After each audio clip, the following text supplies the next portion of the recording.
बीच Bengal teacher भर्ती घोटाले में टीएमसी नेताओं के नाम सामने आने पर बीजेपी हमलावर है। दिल्ली से कोलकाता तक केंद्रीय मंत्रियों ने ममता सरकार को निशाने पर लिया और आरोप लगाया कि बंगाल सरकार भ्रष्टाचार में पूरी तरह से लिप्त है।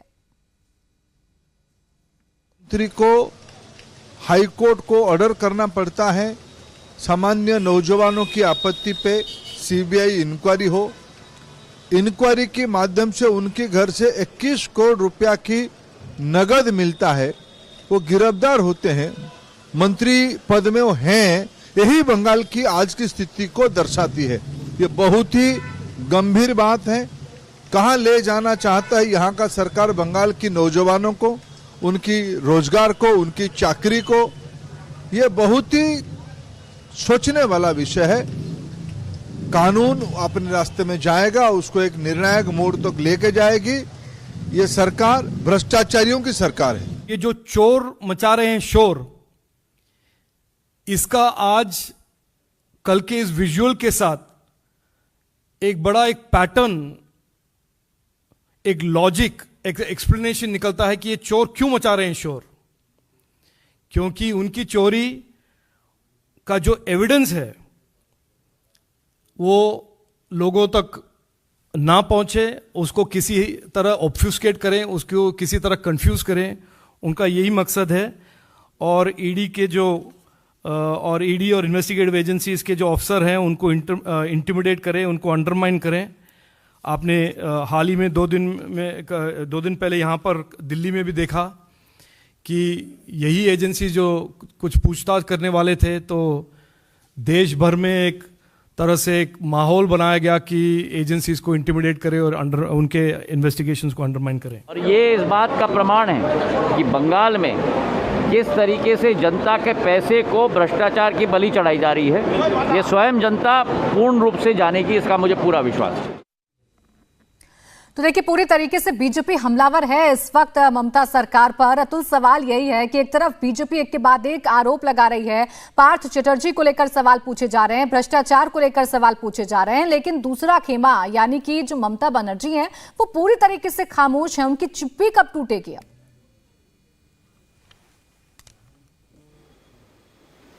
बिल्कुल, देखिए जिस तरीके से ईडी ने ये पूरे मामले में कार्रवाई की, पहले सीबीआई इस पूरे मामले की इन्वेस्टिगेशन कर रही थी, लेकिन फाइनेंशियल ट्रांजैक्शन जो है वो उसकी जांच जो है वो लगातार ईडी कर रही थी। और जब ईडी ने इस मामले में पुख्ता सबूत उसके हाथ लगे, उसके बाद ताबड़तोड़ रेड्स की गई और जिस तरीके से अर्पिता के घर से अब तक 21 करोड़ 20 लाख रुपए कैश बरामद हो चुका है, उसके बाद ये पूरा मामला जो घोटाला हुआ था उसमें उसकी पूरी तरीके से पुष्टि होती है। सबसे अहम बात, जो अर्पिता और पार्थ चटर्जी से जो पूछताछ अब तक हुई है, क्योंकि अर्पिता अभी भी अपने घर पर मौजूद है, ईडी वहां पर अभी भी कैश गिनने में लगी हुई है, काफी नोट गिनने की मशीन जो है वो वहां पर मंगाई गई है। तो अभी पूरा कैश कितना बरामद हुआ है इसका अभी पूरे तरीके से खुलासा नहीं हुआ है, लेकिन अभी तक जो काउंटिंग हुई है उसमें 21 करोड़ 20 लाख रुपए बरामद हो चुके हैं। और जो हमारे ईडी के जो सीनियर ऑफिशियल्स हैं उनसे हमारी बात हुई, उनका कहना है कि जो पूछताछ में पार्थ और अर्पिता ने बताया है कि जो पैसा है वो नीचे से ऊपर तक जाता था। इसका मतलब आप समझ सकते हैं कि ये जो है ऊपर सरकार में टॉप लेवल तक ये पैसा जाता था। और घर से इतनी बड़ी बरामदगी अर्पिता के घर से, और अर्पिता और जो पार्थ है और जो तीसरी जो इसमें अहम कड़ी है मोनालिसा, उनकी करीबियां, उनकी नजदीकियां किसी से छुपी नहीं है। तो ये जो पूरा मामला है, इन्वेस्टिगेशन है, पार्थ को कोर्ट में पेश किया गया है, पार्थ चटर्जी को, और इसके अलावा अब से कुछ देर बाद अर्पिता की गिरफ्तारी कर ली जाएगी, क्योंकि कानूनी प्रक्रिया अरेस्टिंग करने की जो है वो शुरू कर दी है। और उसके बाद अर्पिता को उनके घर से कोलकाता में ईडी के दफ्तर लेकर जाया जाएगा। पहले यहां पर अफवाह यह भी थी कि जो पार्थ चटर्जी हैं उनको कोलकाता से दिल्ली लेकर आया जा सकता है, लेकिन ईडी के वरिष्ठ अधिकारियों का कहना है कि पार्थ चटर्जी से पूछताछ जो है वो कोलकाता में ही की जाएगी, यानी कि उनको दिल्ली लेकर नहीं आया जा रहा है। तो अर्पिता को जब ईडी अरेस्ट करेगी और रिमांड जो है वो पार्थ चटर्जी का ईडी जो है वो कोर्ट से मांगेगी, उसके बाद दोनों को आमने सामने बिठाकर पूछताछ की जाएगी। अहम खुलासे हो सकते हैं, कई गिरफ्तारियां इसमें और तय मारी जा रही है।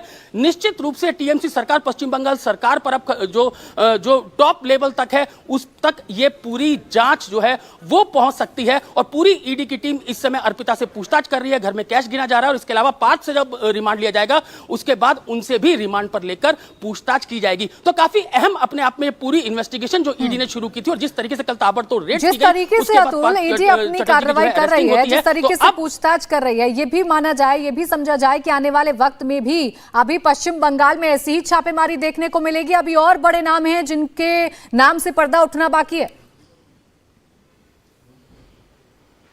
बिल्कुल, देखिए सबसे अहम बात यहां पर यह थी कि जब ईडी ये रेड्स करती है तो उनको सबसे बड़ी सफलता यह मिलती है कि अर्पिता के घर से बड़ा कैश मिलता है, यानी कि 21 करोड़ 20 लाख रुपए अब तक रिकवर हो चुके हैं। तो जो घोटाले की बात थी वो बिल्कुल क्लियर हो चुकी है, उसकी पुष्टि हो चुकी है। इसलिए आपने देखा कि ममता बनर्जी अभी तक सामने नहीं आई है, वो पूरे तरीके से चुप है क्योंकि एविडेंस जो है वो ईडी को मिल चुके हैं। सबसे अहम बात यहां पर यह होती है कि जब ईडी इस तरीके की कार्रवाई करती है तो जो नेता होते हैं वो लगातार उन्हें सरकार का पिछलग्गू कहते हैं या इस तरीके से बोलते हैं कि वो केंद्र सरकार के इशारों पर काम कर रही है। बिल्कुल, देखिए ईडी की कार्रवाई को लेकर विपक्ष लगातार हंगामा करता है और इसे बताता है कि सरकार की साजिश है, लेकिन जिस तरीके से पैसे बरामद हो रहे हैं अब मुश्किलें जरूर बढ़ रही हैं। शुक्रिया आपका अतुल तमाम जानकारी के लिए। इंडिया टीवी हर वक्त हर जगह डाउनलोड करने के लिए सर्च करें India TV news Google play store या ऐप स्टोर पर।